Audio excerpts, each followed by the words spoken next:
the hurricane here locally? That's always a good question, and one that I know that Peter Hall keeps a sharp eye on while these storms are, even if they're out at sea, Peter. Right. The answer to that is no. We won't see anything from Erin, so that's good. But yes, we are keeping an eye on the coast. Right now, it appears like the core of it and most of it is going to stay offshore. But because it is such a large storm, as you had mentioned, in terms of its width and also its strength, there will be rip currents. And also the reason why they're evacuating on the Cape Hatteras coast is it's a thin barrier island. So even if you have waves of 4 to 5 feet, even if you don't have any rain, that could cause overwash and roads being washed away. I believe it's Route 12 on North Carolina's Cape Hatteras coast there. But anyway, let's go back to our weather.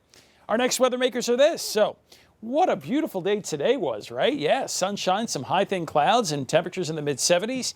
Let's call Tuesday a transition day. Most of the day I think is dry.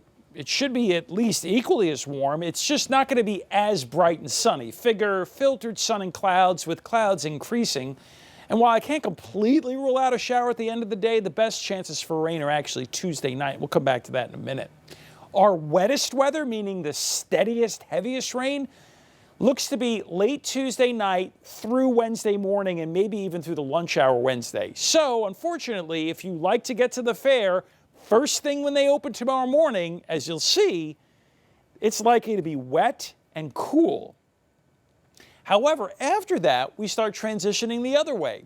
Thursday starts out with clouds, but should give way to sun from north to south.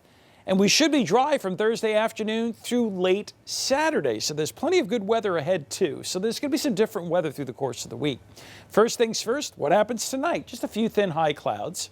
And then for tomorrow, it's filtered sun through clouds. And despite the fact that you see a lot of cloud cover here, there's still some sun getting through. I think most of us should be well into the 70s, figure mid to upper 70s for Syracuse and the fair. Now, I did mention a slight chance by this time tomorrow for an odd sprinkle or shower. You can see a few things. The best chance is up north, but I can definitely see there's some steadier, more widespread rain to our northwest by the evening. So Jonas Brothers concert might be getting wetter through the course of the concert with the best chance of the steadiest rain at the end.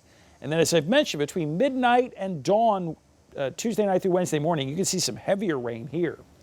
So that's what I'm trying to talk about. The beginning of the fair looks rather wet. It should rain during the morning. Now, during the afternoon, it wouldn't surprise me if it's either cloudy with light rain or drizzle, or just cloudy and just hanging out with clouds. And look at these temperatures. Mostly 60s, maybe even upper 50s. The last time Syracuse did not get to 70 or 60 was June 1st. So while there were some days that only hit 70 later in June, the last time we didn't get to 70 was June 1st. And I have a feeling we're not going to get to 70 on Wednesday. So since the first time since the beginning of June, we're going to have our coolest, potentially wettest day too. So that's not exactly how you want to start the fair, but look at this.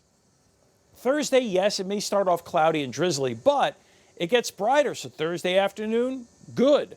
Friday looks awesome. I have a feeling most of Saturday is fine. There's a tiny chance at the end of Saturday for a shower thunderstorm. Better chance later Saturday night and on and off Sunday. I don't think Sunday is a washout, but it's a day with clouds and sun and passing showers and storms. So you can see we do have some variability this week. Stanley Law Skywatch. For now, though, it is lovely to be outside here anywhere across central New York, so enjoy it. You're up to date. Back inside. All right, Pete, thank you.